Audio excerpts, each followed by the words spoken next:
Welcome to the basic fundamentals of umpiring training with PSOA. In just a bit, we're going to go outside to cover these basic fundamentals, and it comes down to voice, signal, and communicating what the players did, and having the right location and angle to let the players, coaches, and fans know we were in position to get that call right. But when we go outside, it's not going to be very much judgment. It's not going to be very much rules. It's going to be how do we communicate, not only with voice and signals, but location to do the basic fundamentals of umpiring. And I say this all the time. If you do these basic fundamentals of umpiring, you are going to be better than 95% of baseball umpires in all of America. Because what we do outside, very, very, very few do every single time. So if you have the mental capacity to do the basics over and over and over again, you're better than 95% of all umpires in America, no matter how many games that you've previously worked. And with that being said, let's go put the ball in play. To put the ball in play, you're going to step forward, throw a dart with your right hand, play. All right, so on the count of three, we're just going to practice that. Ready? 1, 2, 3, play. All right. What do you think is so important to put it in play for? All right, to start the game. SJ, start the inning. Justice. All right, it sets the tone of the game. It lets the pitcher know they could pitch. It lets the batter know they could bat. All right, you have to put that ball in play after a foul ball, to begin every half inning, after a coach calls timeout. All right, every single time that ball is dead, you got to put it in play. All right, so the players know they could play baseball and softball. More importantly, guess who else needs to hear this?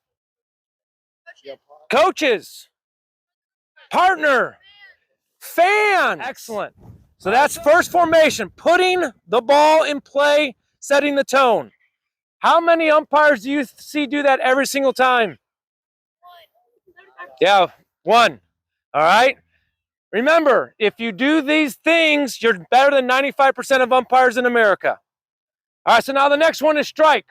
We love strikes, okay? Every pitch is a strike until proven it's not. If it's hittable, it is a strike. All right, so what we're going to do, we're going to put it in play. Play. All right, your feet are going to be a little bit outside your shoulders. I am going to be the pitcher. When I lift my knee, you are now going to get set. Stay tall until I lift my knee. I am going to then pitch the ball, clap my hands. Do not say strike until I say call it. Remember inside I said timing, timing, timing. When I clap my hands, that's when the catcher catches it. Now you have to process all the information. All right, so here's what it's going to look like. Play. Get set. Call it. Strike one. All right. Notice how I came up, closed fist. All I did was pound on the door. We're not doing anything silly. We're not going to the side. We're not dancing around. It's strike one, strike two, strike three. All right. You guys ready? All right, here we go. I'm on the rubber. Put it in play. All right, feet outside your shoulders. Stay tall. Stay tall. Stay tall. Get set. Call it. All right, so all the ones that said strike too early, all right, you're going to have a lot of what we call stee balls. All right, you're going to think strike, and then you're going to change it to a ball. All right, wait, wait, wait. So that was strike one. Here we go. I'm on the rubber. Get set. Call it. All right. If you only said strike, it is okay to say strike two. Baseball, softball umpires. Have you ever lost the count? Yes. All right, if you say strike one, if you say strike two, it's less likely you're going to forget the count. You do have an indicator, but that indicator could be wrong as well. All right, so do you have to say strike one, strike two? No, it helps you. All right, it helps you. All right, here we go. On the rubber. Get set. Call it. Yes, great timing. Great timing. All right, so that is strike. All right, the next one is going to be ball. All right, this time I'm going to practice doing it as a softball pitcher. Same exact thing. Instead of when the knee goes up, it's when they either rock back or step back. That's when you get set. Stay tall as long as you can. Protect your hamstrings, protect your back. All right, here's the only difference on ball. When you go down and I say call it, ball, and then stand up, okay? People say, well, why do you do that? Here's why you do that. If I go like this, ball, what did everybody see? They thought I was going to call a strike, then all of a sudden I said ball. People get frustrated. When people get frustrated, they get aggressive. All right, so do not allow them to be frustrated. All right, so we're going to practice ball. Stay in your stance as you say ball. All right, on the rubber. Get set. Call it. Cool. All right, reset. All right, now this is going to be ball four. I'm interested in what you guys are going to do here. On the rubber. Get set. Call it. Yes, he did. You do not want to point anything would take your base. Because think about it. If you have a partner, and let's say the batter check swung, and you point, guess what your partner could do? Call a strike. So all you're saying is ball four. Every player here, when you know it's ball four, what do you do automatically? You run to first base. You don't have to direct the players where to go as an umpire. They will go. I promise you. Okay? So we did play. We did strike. We did ball. Now we got to do safes and outs. Okay? This is what the drill is going to look like. I'm going to say ball is hit. You're going to start moving forward. Then I'm going to say ball is fielded. You're going to get stopped. When I say the ball is thrown, you're going to get set. When I clap my hands, guess what that symbolizes? The first baseman touching the ball, touching the base. But when do we have to call out? After they do what? Have control or voluntary release. So it's going to be the same thing. Ball is hit. Ball is fielded. Ball is thrown. Call it. He's out. All right. Wait until they show control, voluntary release. Good deal? All right, you guys ready to move forward a little bit when the ball's hit? Have your out call match the intensity of the play. If they're out by 20 feet, out. If it's a banger, all right, it's your strong out call. Have your call match the intensity of the game. All right, now we're going to go safe. Same thing, ball is hit. Ball is fielded. Ball is thrown. This time, when I clap my hands as fast as you can, you're going to call safe. You don't have to wait for anything. Why don't you have to wait for anything on a safe call? Yeah, it doesn't matter. You don't need the voluntary release. You don't need control. You got to let all the players know, especially when there's two outs, this half inning's still going. You got to communicate as fast as you can when they're safe. Stand tall. Have your shoulders or hands, shoulders level. You don't want to fly away, and you don't want to hide it. All right?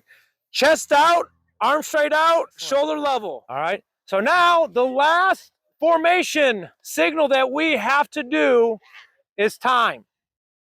All right? It's very, very important to call time. All right? How many times have you seen an umpire, or if you've umpired yourself, you turned your back to the ball, and all of a sudden they made a play on the runner? All right. So a lot of times to call time. Number one, foul ball, foul. Okay. A batted ball hits the batter in the box. Time, ball, hit the batter in the box. Okay. If a coach wants to come talk to a pitcher, time. All right. If there's an injury and that play is over, time. Okay. If it's a dusty day, wind's blowing, and the batter can't see, time. All right. You have to call time. All right. See how my hands are high in the air? All right. So we're on a count of three. We're just going to go time. Ready? 1, 2, 3. Perfect. The last time, especially if you're working by yourself, before you turn your back to the players in the field and the ball, you have to call time. Okay? If you have to clean the plate, call time. All right? Any questions on formation, putting the ball in play, strike, ball, safe, out, or time? Play. Yeah. Get set. Ball. All right, so now we're going to learn from that. Do not stand right behind the catcher. All right, so go ahead and catch for me. What I'm going to do is I'm actually going to step right in the middle of the catcher's back, outside my shoulders. This is actually the safest spot, number one, because guess where foul balls go? Right behind the catcher. So if you stay behind the catcher, you're going to get hit. Get into the slot right here, the space between the batter and the catcher. All right, think you could do that? All right, here we go. Good. Get set. Excellent. Now, the only other thing that I would tell him there, slow down just a little bit more. When you think you're going too slow, go even slower. All right, but that was a strike. Good call. 1-1 count. Here we go.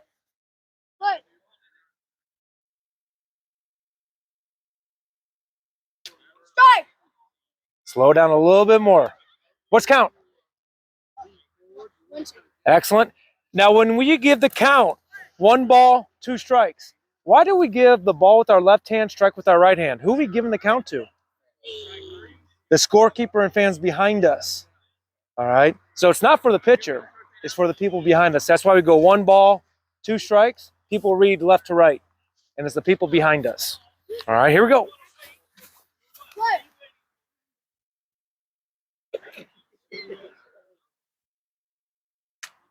Strike 3. Excellent. That was a lot better timing. You waited, and when you wait, there's going to be tough pitches. They will tell you what the call is. All right. Justice, other side. All right. Oh, you only have to put it in play the first pitch now. All right, go for it. What?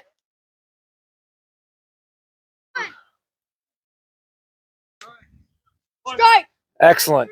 Good timing, good signal, good voice. Strike 1. All right, so notice how much distance he has between the catcher and himself. The farther back you are, the more this catcher is going to actually be in your way. All right, so you want to be what I say, not hugging the catcher, but close to the catcher, because this catcher is also going to protect you. Okay, and if you ever get to the point where the knee hits the catcher, all you got to do is whoop, turn your foot. Because now when I go down, guess where my knee goes? It goes to the side and not forward. All right. All right. So now small adjustment there. You started coming up as you say ball. Literally, stay in your stance. Ball. And then stand up. All right. What's count? Strike 3. Excellent. So now if you had to do that over again, what would you do? You had good voice. Stand up. Yeah, stand up. Boom. Strike 3. Because whenever you're umpiring for the deaf and the blind. All right. So the deaf has to see you. The blind has to hear you. So give them both. We had 2 umpires both times. First 2 or 3 pitches. All right, let's work on this. Let's work on that. And then the next pitches, it's now you just repeat. All right. So working the plate, a lot of people, oh, I don't want to work the plate. Oh, I'm so worried about it. It's so easy because you're doing the same thing just over and over and over again. All right, you're going to do that again. What's the count? Full count, 3 balls, 2 strikes. All right, so very important. Always give this 3-2. This is actually no count. So as you move up in baseball, you call a balk on the first pitch. All right. You're going to come out, no count. No balls, no strikes. This will be three balls, 2 strikes. All right, 3-2. Yep. Ball comes across the plate and the catcher just doesn't catch it. Don't miss a strike.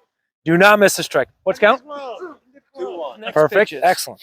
If you would have seen yourself the first 5 or 6 pitches, your body is moving. The only thing you want to move when that pitch is coming in are your eyes. So track the baseball out of the pitcher's hand all the way to the catcher's glove without moving your head, without moving your body, only moving your eyes. Good timing. Okay. Reset. All right, here we go. All right, so now guys, you guys want to know why you want to reset your feet every pitch? Yeah, it's actually for your body. If you are always at shortstop and you're like this for 2 hours and you don't move your legs, you're going to be very, very cramped and sore. So every pitch, relax your body. Let your muscles relax. Do not have what we call cement feet, right? Pitch is made, call is made, reset, okay? The other reason you want to reset, does the catcher always stay set up in the same exact spot every single time? All right, so there are times where you might have to adjust how you're set up because the catcher is going to be blocking your view. All right, here we go. So people always talk about in sports officiating, we want you to be consistent. Be consistent, Sean. Consistency is not judgment. Consistency is the signals that we give. Again, when coaches, fans get frustrated at me, it's when I do something out of the ordinary. I'll give you another one that I did my very first plate job this year. I always teach get set, like lock in, get set, all right? And I wasn't getting locked in. I wasn't getting set every single time. And I started to come up with my right hand, which signals what to people? Strike. I mean, it is as subtle as that. That's all I did. And I went, ball. Coach goes, you want to call it a strike? All right. So it's just that little thing that can set somebody off. All right. Now, the youth stuff, you're probably not going to get that reaction. But I'm telling you, as a new umpire, as a young umpire, you want to do the same thing every time. Ball 1. Because you will get this in Little League Baseball. 3-2 count, bases loaded, and the tying runs at third base. All right? So that's a really, really, really big pitch in that game, right? To us umpires. Is it a big pitch? No. No. So guess what? If it's ball 4, it's ball 4. We treat it exactly the same. Whether it's the first ball of the game or a ball call that ended the game. If we're consistent, people aren't going to yell at us. All right, so that's why we want to say ball 1, ball 2, ball 3. Same thing every time. Another thing that came up, okay? You never want to go ball high, ball out, ball in. All right? So somebody's going to ask you, where was that ball? Outside the strike zone, coach. That's it. Because what the coach is actually doing, they're baiting you is what they're doing as an umpire. Because you're going to say, ball up. I could see up, Sean. That's not up. So you just have to say, out of the strike zone. Consistent message. Now, guess who you can tell? Catcher. Tell the catcher. Bill, I got that in. Okay? Ball in, ball out. But I'm only telling the catcher. Because anything outside of that, they're baiting you. They're trying to have you do something to frustrate somebody else. All right, so avoid that. The other thing that came up was when we talk about footwork, a lot of umpires stay too far back. You actually want to stay near that catcher. All right, first reason, the more near you are to the catcher, the less the catcher is going to get in your way to see the pitch. The second reason is that catcher's protecting you. All right, so if you're far back from the catcher, you're more likely that ball hitting you if it does get by the catcher. Okay? If you feel that knee is hitting the catcher when you go down, whoop, you turn the foot to the side. Now guess which way your direction your knee goes? To the side away from the catcher. Okay? So don't be too far away from that catcher. Justice. You turn your knee that way though. Don't you have a problem with being on the way pass ball? No, up. What do you mean pass ball? Pass ball behind the catcher. Mm-mm. Your arms like going up and behind the pass. Especially what goes on your side? Let's say on your side. Catcher's not doing it. You always pivot. No matter what, you always pivot. Yep, pivot. I'm trying to think. There was tracking. Movement of eyes only. A lot of times, and I was trying to watch other groups. When pitches were coming in, you would like move your head, watch it, go up and down. You only want to move your eyes. All right, so you are literally going to train yourself. I'm picking up that baseball out of the pitcher's hand. I'm tracking into the catcher's glove. So the only thing I'm moving is my eyes. That's it. Okay? Players, if you really practice that as an umpire, you know how good your eyes are going to be when you're actually batting?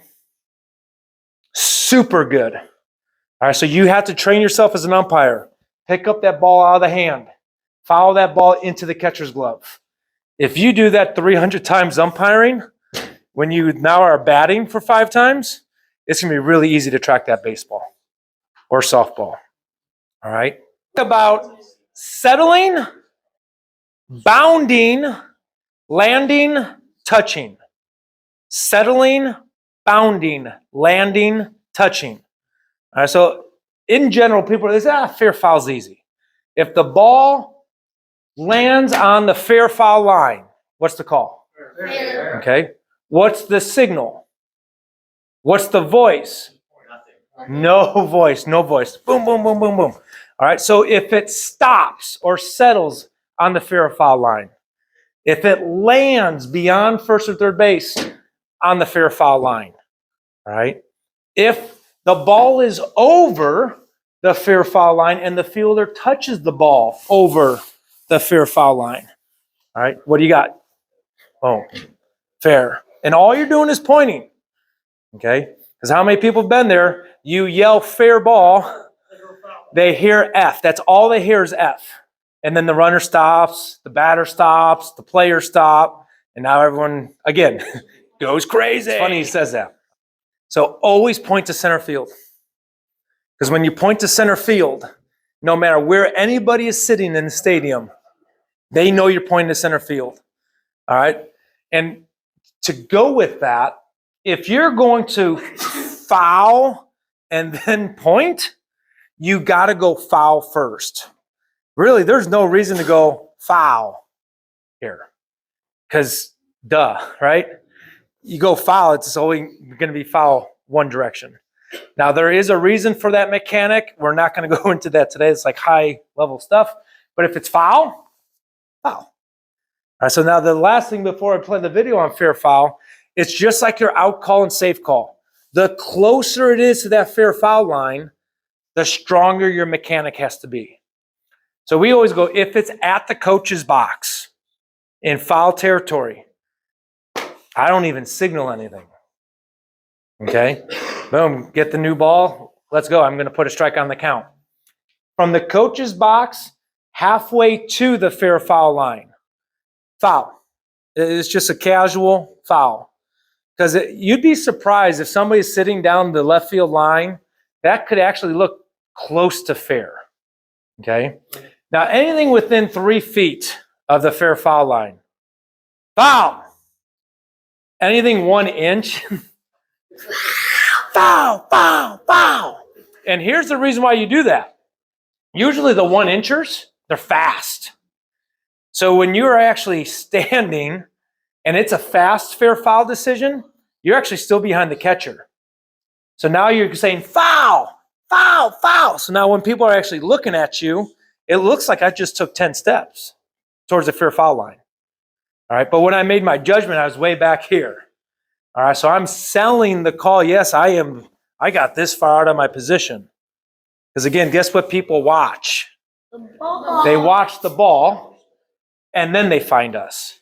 So if you're out of your position on those tough ones, and then same thing with fair, point, point, point, as 3 or 4 times, so there's no doubt. Because people don't look at you first. They look at the ball first. So you got to keep your signal a little bit longer. Okay? So now we're going to watch this video.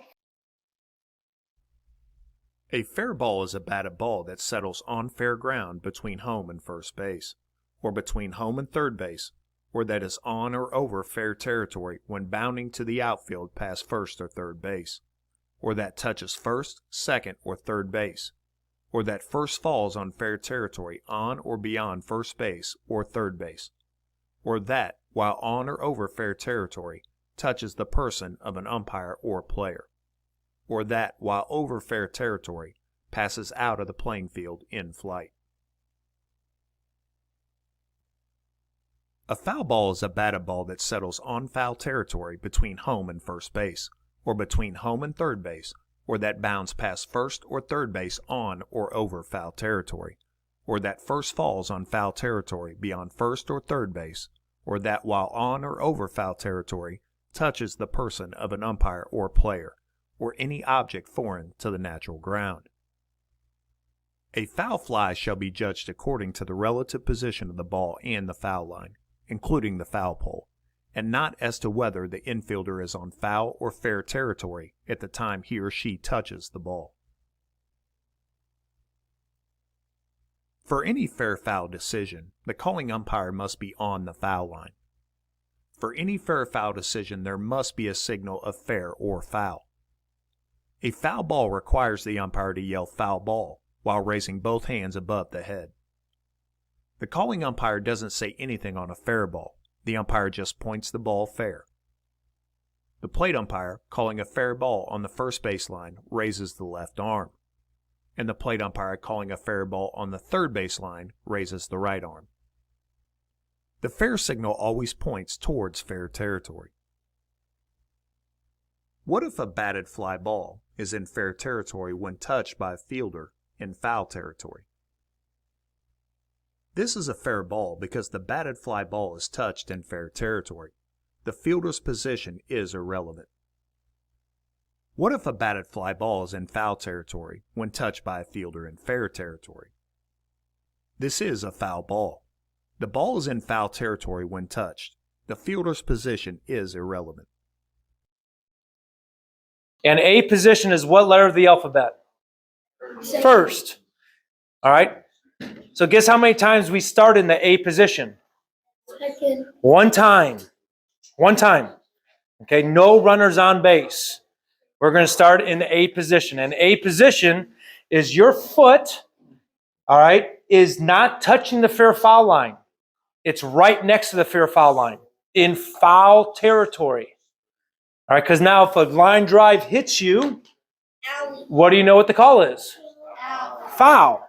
If you straddle this fair foul line and it hits you, you're like, oh no, I don't know. You got to be in foul territory. Okay.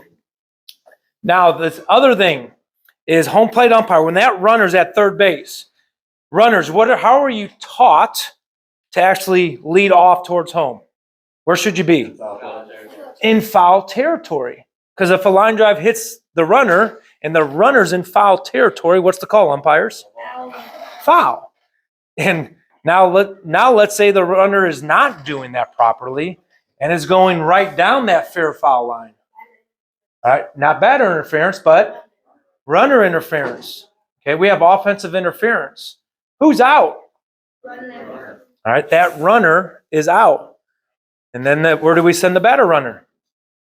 First base, if it's a fair ball. All right, so that's important to know. It's not where the player is, it's where the ball is when it touches the umpire, the player, whether it be the runner or the batter. Okay, so that's you got to be very, very understanding on. All right, it's where is the ball? Because you will have coaches, whether they're doing it on purpose or intentionally, they're going to say, Sean, my first baseman was in fair territory when he touched that ball. It's got to be a fair ball. That's where you got to say, Coach, no, it's called a foul ball, not a foul player. Right? It's where the ball is when it's touched. Okay. Last thing, at the very end, we call it a foul pole, right? Yeah. But what actually is it? It's a fair pole. All right. So if it hits that pole, fair ball. Fair ball. All right. What's that? Yes. Yeah. So if a batted ball hits the fair pole, it's a home run. But any questions on fair foul that either you have or you have questions on? Caleb? Doesn't matter. So if I'm going towards first base, because it's a fair foul decision to first base, I'm going to go my left hand. If it's a close fair foul down third base, I'm going to be using my right hand. So whichever hand's closer to center field is what you want to point with. Good question there. One-person mechanics. So even at Keystone, they want 2 umpires in every single game. That's our goal. In college baseball, 4. we go 2 umpires, we go 3 umpires, we go 4 umpires, we go 6 umpires. But if I'm on a game with 2 umpires, I am 1 pitch away of working by myself. All right. If my home plate umpire goes down, I have to work 1 umpire mechanics. All right. So I'm going to draw a nice little infield. Really nice. All right. What do you think this is symbolizes? A square, a rectangle. All right. Who said working zone? Awesome. All right. Working area. All right. So if you have multiple runners, okay, you cannot umpire from behind home plate. You cannot umpire from behind home plate. When that ball is hit into play and that runner goes from first, second, third, or if you have multiple runners, you have to get out from home plate to umpire the field. Okay, so people always say, well, what if the play's coming home? That's fine. If it's an inside the park home run, I am coming out to this working area and I'm going to follow the ball to home plate. All right? This working area is where you want to work when that runner is going around the bases or if you have multiple runners. All right? I say this because you do not want to stay behind home plate. If you stay behind home plate, you get every call right. But people perceive you as lazy. Guess what the people are going to do to you? They're going to yell at you. Okay? Because half of the people are going to agree with you, the other half are going to disagree with you. Now, no runners on base. You guys remember the drill when I said ball is hit, ball is fielded, ball is thrown? The reason we do the drill exactly that way, if there's nobody on base, there's a ground ball. Umpire, you're going to clear the catcher. You are going to run as far as you could run until the ball is fielded. And when the ball's fielded, you stop. And you're going to straddle the fair foul line. Anyone know why you want to straddle the fair foul line? Pulled foot, swipe tag. All right. So if you run to the middle of the field, the working area, when there's going to be a force play at first base, you actually lose the angle of the pulled foot swipe tag. All right. And then when the ball is thrown, you're getting set. First baseman catches it. First baseman shows you the ball. Boom, you make the call. If the runner is safe, now you get to the working area. Get to the middle of the field. All right? This little movement, you can miss 3 calls in a game. You want to know what people are going to say? At least they're trying. At least they're trying. If you stay behind home plate, get every call right, half the people are going to disagree with you. You're giving them a reason why not to like the performance you're doing. Okay? The last thing on one-person mechanics. So no runners on base. Get up this fair foul line. Multiple runners on base. People are going around the bases. Get to the working area. Okay? If at the at-bat there is a runner who is starting at third base, you have to stay now behind home plate. Right? Because if you move forward, you're going to get in the way of the throw if they throw it home. All right? If you move here, you're not going to see that runner touch home plate. So you're just going to have to pivot. So you have that pulled foot swipe tag. You have this runner coming home. You're going to see the touch home. And if there is a play at home, you're going to be able to see the force play and or tag. All right, so those are the three things that in one-person mechanics, when you're out there by yourself, it's your movement that is more important than your judgment.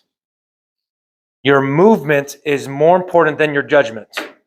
Because I'm telling you, I've worked 15 college baseball games. On the bases, if you take the balls and strikes out of our stuff, I have been paid a lot of money for one call on average per game. One call per game is close. The rest of them, everybody knows. Everybody knows what happened on the play. But every play, I'm moving. I'm moving somewhere to stay engaged. Okay? And it's a clear double. You just want to automatically go to the working zone. yep. So clear double, I'm coming right to that working area. Yep. And I don't what I call over hustle as a one umpire, because we're one error away of them coming home. Where this working area, no matter where that ball goes, no matter how many snowball fights there are, I'm in a good position without taking myself out of position to the next play. Okay? But if you know that the hit, you know that there's no one on base, you know that it's going to be a close play at second base. Don't you want to get as close as you can? No, good question. But I still am going to stay at the working area. Because if I get so close to second, now the ball's overthrown. Now that runner's going to third. I just took myself out of position on the next play. So I'm going to get to this working area. I am in the optimal position for all plays. Because when you're working by yourself, guess who's responsible for all plays? You. Now, if I have a partner, yeah, I might get really close to second base. Because I have somebody else that could take the next play for me. But not in one person. I cannot overcommit to one play, one base. Because baseball's a weird game, softball's a weird game, and there could be a rock in the wrong place at the wrong time. So, all right, as we said, A position, foul territory, behind the first baseman. Okay? A is first letter of the alphabet. One time, nobody on base. B position is on the right side of the field, all right? Halfway between the pitcher's plate, second base, in between first and second. It's optimal position for a pickoff. It's optimal position for a steal. B is what letter of the alphabet? Second. How many times do you think we start in B position? 2 times. First base only, first and third.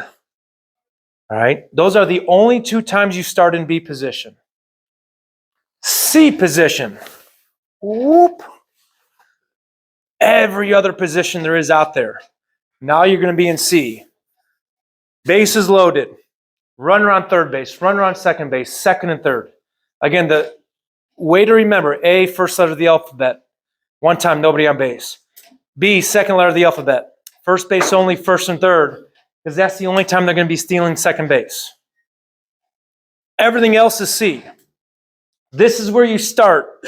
You guys ready to have me blow your mind when it comes to base umpires in 2-person system? There's that rectangle again. Oh my God. Guess what that rectangle represents? Working space. All right, working. Same exact principle. When that ball is hit to the outfield, you have multiple runners, you're in charge of multiple bases.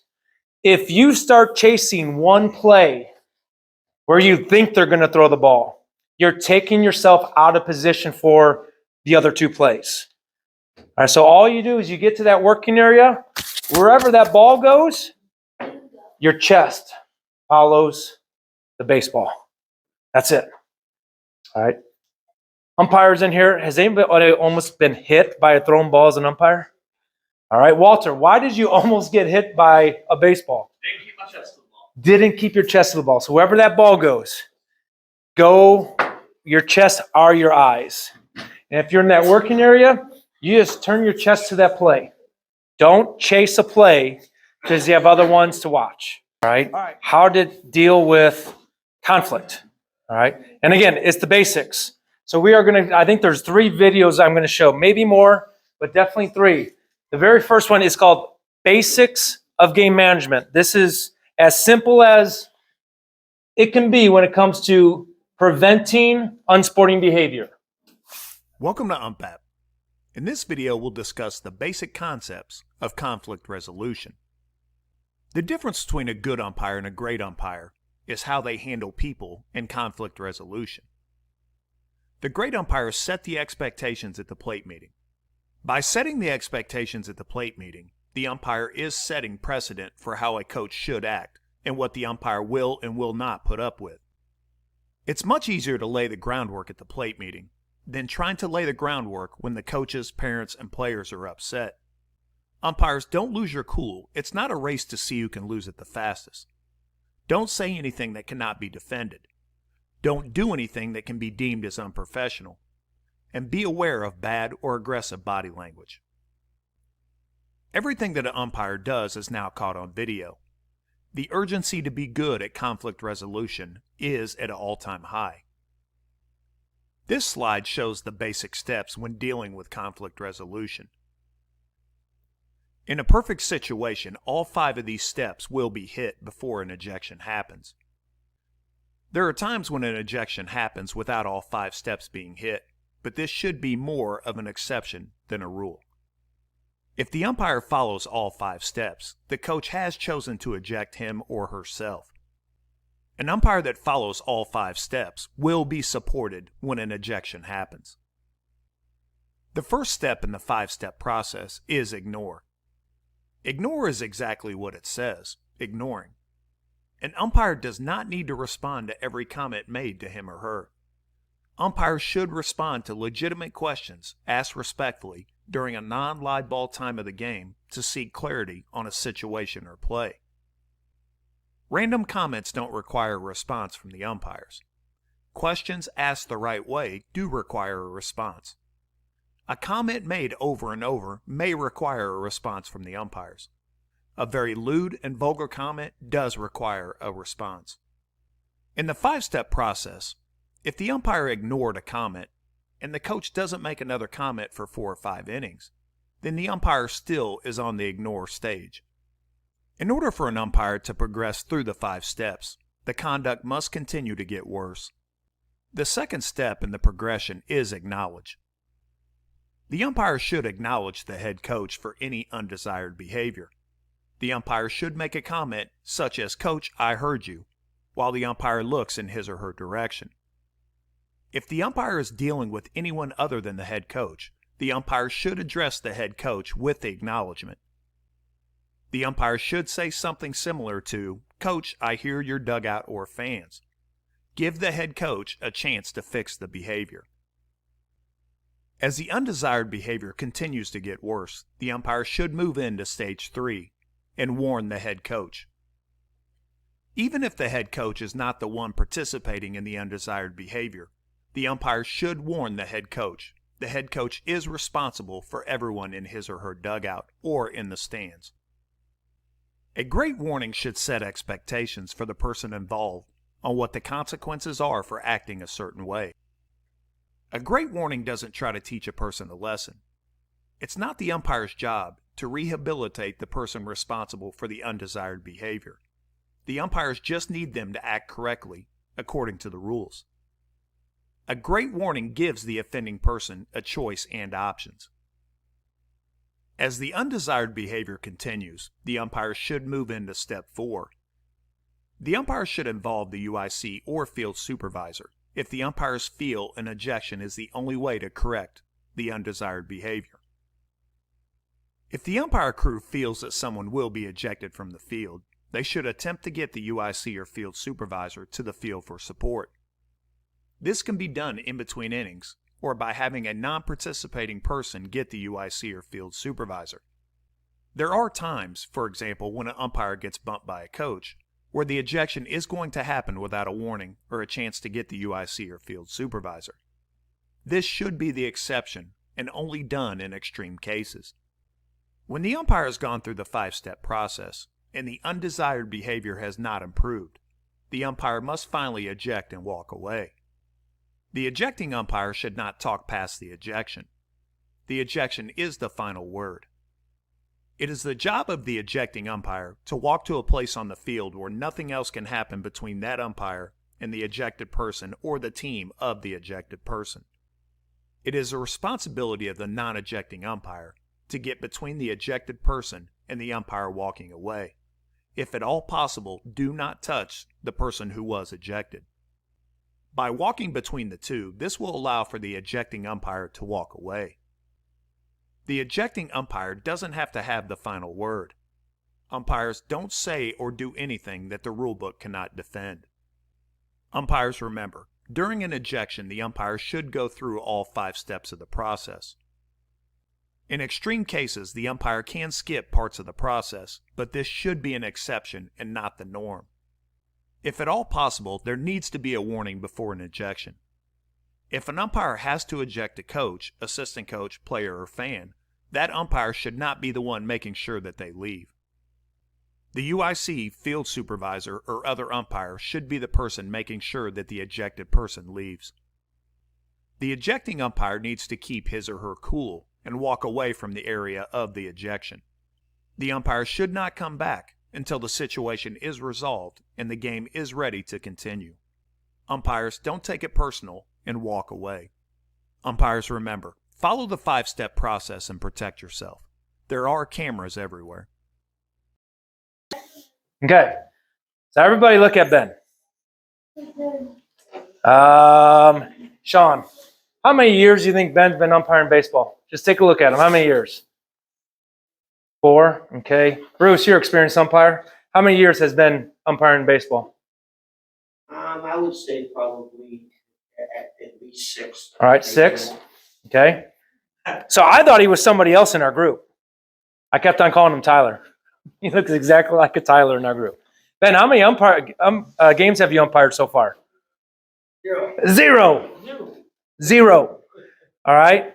So basic conflict resolution looked the part. He's never umpired a game yet. And he fooled a very veteran umpire. He fooled a second very veteran umpire.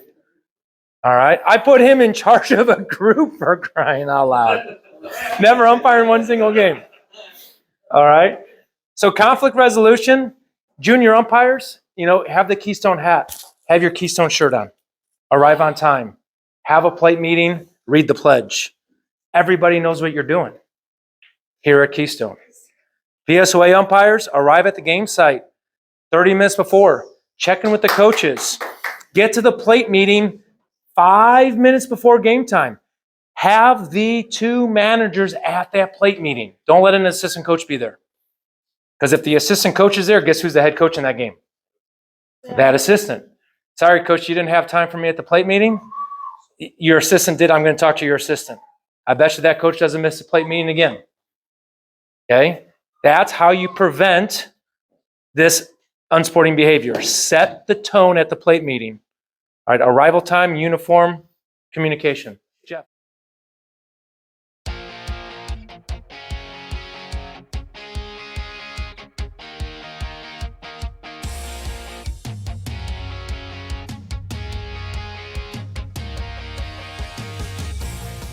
If in between innings, the umpire notices the coach coming down from the first or third base coaching box, and the same coaches were upset about balls and strikes in that half inning, the plate umpire should walk away and remove himself from the argument. If when walking away the coach starts to argue balls and strikes with the umpire should acknowledge the coach with a warning, hold both hands up so everyone in the park knows that the warning was issued, and continue to walk away.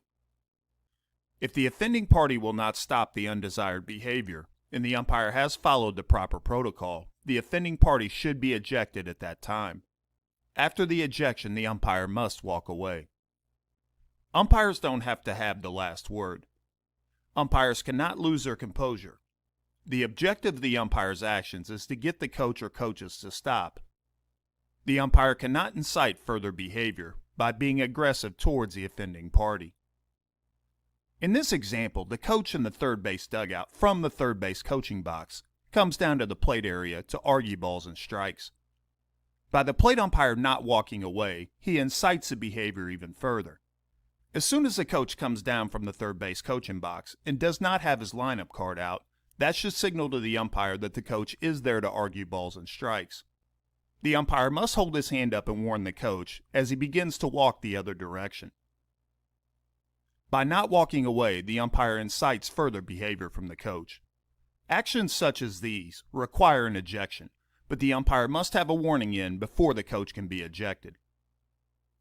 If the umpire walked away with a warning, this coach would have never done this.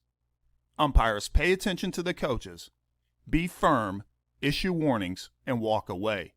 If the undesired behavior continues, the coach must be ejected. Whether you're a kid in this room, an adult in this room, we've been doing this our whole entire life. Okay? So I'm going to use my beautiful son, SJ, as an example. Hey, SJ. Guess what he does originally? He ignores me.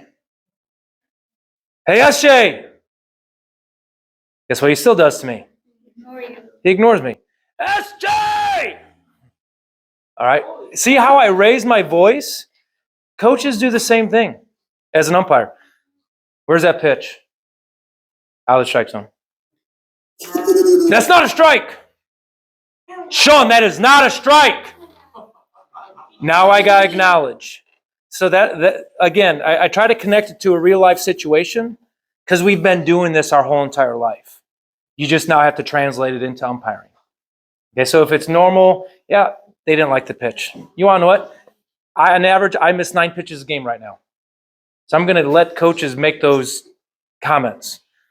Now, if they escalate the voice and how much they do it, all right, now I'm going to the acknowledge. Because here's where umpires get in trouble. It's the first comment. Coach, we're not doing that all day today. It's the second pitch of the game. All right? Maybe they just had a bad day at work. You got to learn what to ignore and before we get to that acknowledge stage.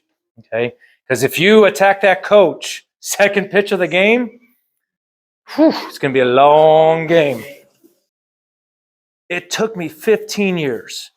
All right, so those of you who are in the room today, this is like life. All right? Again, I'm going to use a baseball example, then I'm going to use an SJ example. Okay? We all know who that coach is, right? That coach has been coaching that way for 30 years. You think me working 2 games in his or her entire life is going to change their personality that they've been doing their whole entire life? No. All right. You just have to set the expectation. Hey, coach, here's your team warning. If anybody on your team continues to argue balls and strikes, they're at risk of ejecting themselves. Okay? And that's it. It's not an attack on the coach. It's not you. It's not me versus you. It's real simple, coach. You can't argue balls and strikes. Nobody could argue balls and strikes. And if you continue, that person is at risk of ejecting themselves. Again, now real life example. All right, my son loves technology. Loves it. Okay?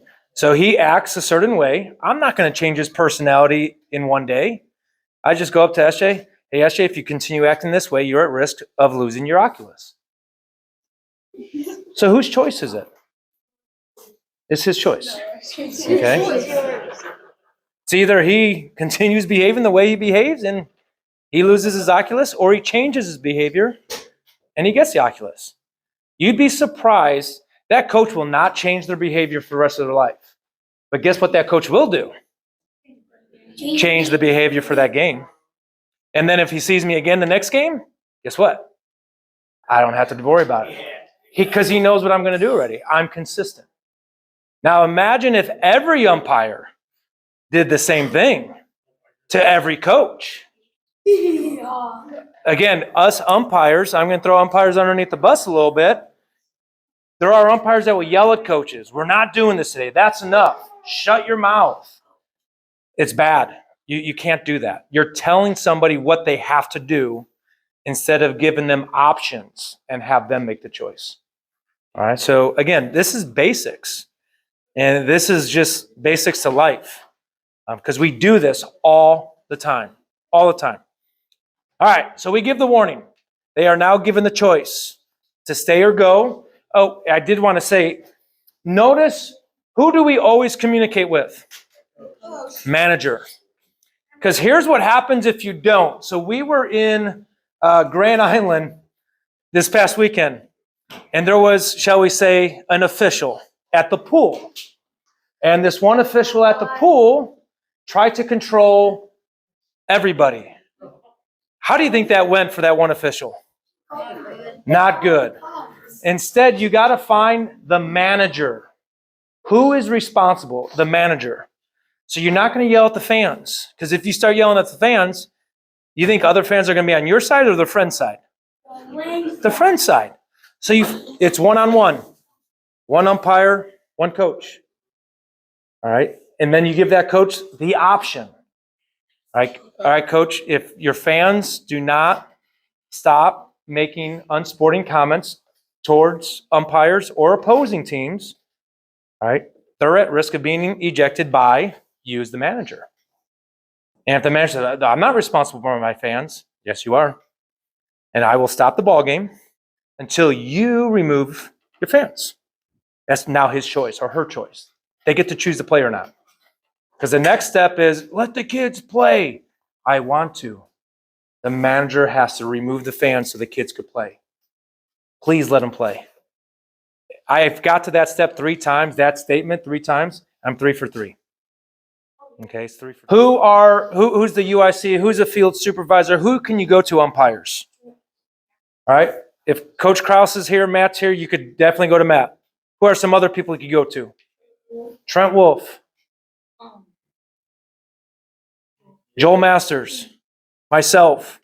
If you have been around the league a long time and you see other former coaches that aren't coaching in that game, maybe they're playing a doubleheader of the second game, find them. Keystone Little League umpires, you have support around you everywhere. Find somebody who will support you, because that's exactly why we're down here. Okay? PSOA umpires, we don't quite have that luxury. Okay? So I know like Millard United, they have field supervisors that wear red shirts. If you know if there is a field supervisor, if you know you're at Council Bluff Sports Complex, middle building, they have site supervisors for the tournament there. Use them. In between innings, hey, coaches, I'll be right back. All right? Let them know what's going on. Have them come down. They say, these fans are out of control. Could you please stand by them so you hear what they're saying and doing? So that way, if I do have to go to the manager to remove the fans, you're there to help remove the fans. Because typically, once the site supervisor does get near there, guess what the fans stop doing? They stop. Somebody's watching them. Again, it's taking it off you as the umpire, the enforcer, the person in control. No, we're not in control. They have a choice. We are giving them a choice to change their behavior. Otherwise, they're going to have to leave. Okay, so find that support if the support is there. If you're in an instance, you're at Roanoke Park and you're on an island by yourself, you got to go straight to that manager and go to this last step. Okay, but if you have a UIC or site supervisor, use them. You eject. Is there anything that you say and do that will now change the outcome? It's done. It's over. All right, so I call it rodeo clowning. Okay, so if I'm ejecting SJ, I'm turning away from SJ, and boom, I'm ejecting him like away from him. Okay, and now since I'm already away from him, now I'm walking. There will be times coaches now are following me, which is exactly what I want, actually. Because now if they're following me, I'm going to button hook. Here's another time you could button hook. I'm going to button hook them to their dugout. And I'm going to find their assistant coach who says, you got them from here? Thank you. And then now I'm going to walk away again. All right? So they're going to follow you if they're going to follow you. Just have them follow you where they're supposed to go. And that's out of the field. And their assistant coach by that time should take care of the coach or a fan or somebody. All right? So if you eject. Do not say anything more. Nothing. Nada. Zilch. Zippo. Yes. Walter. That's where I was gonna go with. If you're working two-man, add conflict resolution into a part of your. Yep. So that way you know exactly what the means are. Because most of the time they're actually not attacking you personally. They're attacking your judgment. All right, so you got to find ways to have them stop judging your judgment and have them accept your judgment. Welcome to UmpApp.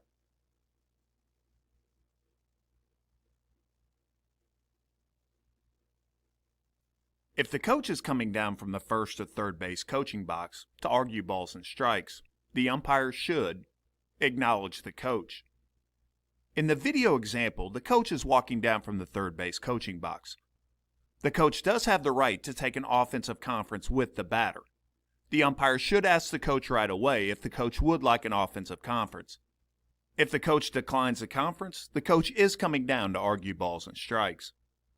Umpires remember, players leaving their position in the field or on base, or managers or coaches leaving the bench or coach's box to argue on balls and strikes will not be permitted. They should be warned if they start for the plate to protest the call. If they continue, they will be ejected from the game. If the offending party will not stop the undesired behavior, and the umpire has followed the proper protocol, the offending party should be ejected at that time. After the ejection, the plate umpire must walk away. Umpires remember, you don't have to have the last word. Umpires cannot lose their composure. The objective of the umpire's actions is to get the coach or coaches to stop. The umpire cannot incite further behavior by being aggressive towards the offending party. The example there is a coach leaves the dugout, coach leaves their third base coach's box. Again, we're going straight to acknowledge. And as simple as acknowledge is, coach, stop. I'm not telling him what to do, just stop. And what was the question that that he said to use? Do you want an offensive conference? All right, so I'm playing the role of ignorance, right? Like, I don't even hear you yelling about balls and strikes, coach. You want to? I'll let you talk to your batter. And then he's like, no, you're strike zone. Nope, you can't leave your position to argue balls and strikes. You acknowledged it. So now if they go beyond that, now that's the warning. All right, coach, there's your team warning, not your warning, team warning. We can't have people arguing balls and strikes. Anybody on your team that does is at risk of ejecting themselves. All right, that's it. You acknowledge it. You warned it. I bet you it doesn't happen again. Again, it's you allowing them the choice. All right, and people don't want to be ejected. They don't. All right, that's why as long as you warn them, they'll stay. They will stay. Of what I do outside of umpiring, I'll see the same parents at a baseball game, and they go to their daughter's softball game. They are two completely like, are you the same people I just saw at another field? It is. It's amazing. But again, it's a culture that we have to continue to be consistent and influence the change. So if this does happen, like right here, as an umpire, this is when we say walk away. Walk away. Right now, everybody's holding their ground. It's me versus you. It's us versus them. So if once that coach is leaving the dugout, I'm acknowledging, coach, you can't come out here. I am acknowledging everybody. If they continue to walk towards me, all right, coach, there's your team warning. You can't leave your position, argue balls and strikes. I'm continuing to walk away. Now he gets to the home plate and does that. All right, now ejection. I am not holding my ground. You can't hold your ground. Give him the warning. Give them the choice. They made their choice. Eject. Okay. This was going to be our last segment of the training, this game management part of it. I can't stress enough in what I do as an administrator. I know 100% of the time when umpires lose their cool and we say and do something that we like, God, why did I do that? We are incited as umpires. Like, very rarely do I see umpires like pick the fight. But I see tons of umpires, they want to end the fight. And if you do that, you're not going to win.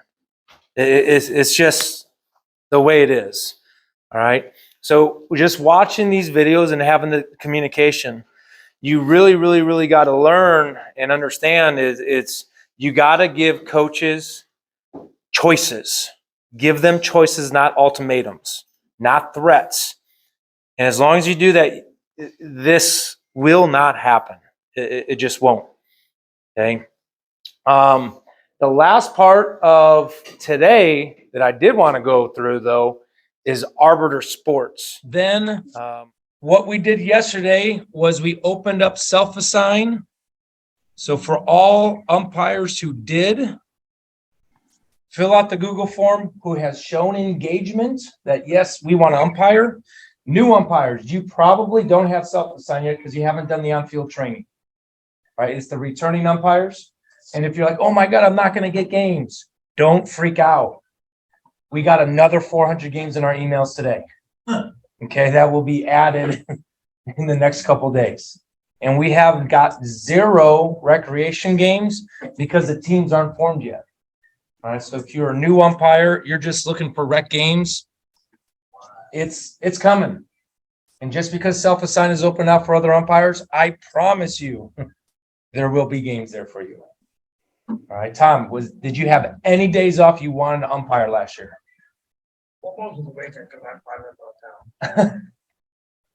Brian, did you have any days off you wanted to umpire last year?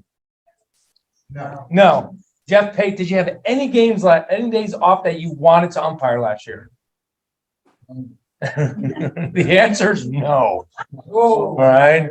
All right. So how the heck do you get to self-assign when you get there? So schedule. So what first pops up is all the games that you are assigned for. And then when you have self-assign, it's the self-assign button. All right. It does take 30 to 60 seconds to populate. All right. So be patient. You have to use the full website. You cannot use your app. You cannot self-assign on the app. Can you use your phone? Yes. Yes. Because it's got a Google Chrome or Firefox on your phone, whatever you use for your web browser. It's just got to be the full website. And there they are. I will tell you this. It's huge incentive for you guys to self-assign this year. Because if you self-assign 200 games, $500 bonus. You worked 200 games, it's $500 bonus. Oh, how many? 200. Self-assigned 200 games? Yep. Okay. So the question that came up the past couple days, when you click go, you have accepted that game. That is your green box. Do not click go unless it is 100% you can work that game. If it's like, I'm available that day, but man, that's 20 miles away. Don't pick up that game. Have the mindset. You want to work that game. If you don't want to work that game, there will be more games available on days. I promise you. Eric. Since softball is now being run through PSOA, is softball on here? Not self-assigned. Not self-assigned. Go to the preseason meeting. You should have already sent your schedule in to Corey. Send it in. Okay. Double checking. You're good. All right. And then on here, we have not updated the payments. Single umpire will be 60. We just haven't gotten there yet. We're spending our time getting games in. Don't worry. All right. And then if it says 0, you will get paid. Where? You're just paid at the field. Oh. All right. So 0, you get paid at the field. All right. So new umpires, when you do get self-assigned, that is going to be the best way for you to pick up games. And then if you don't self-assign, you show open and arbiter, our assigners start calling and texting and emailing you. almost to the point where it might be even close to harassment. So if you don't want to be harassed, block arbiter sports. All right, and that's the last thing here before we get in the rules test blocks. All right, so right now the blues are I'm working a game.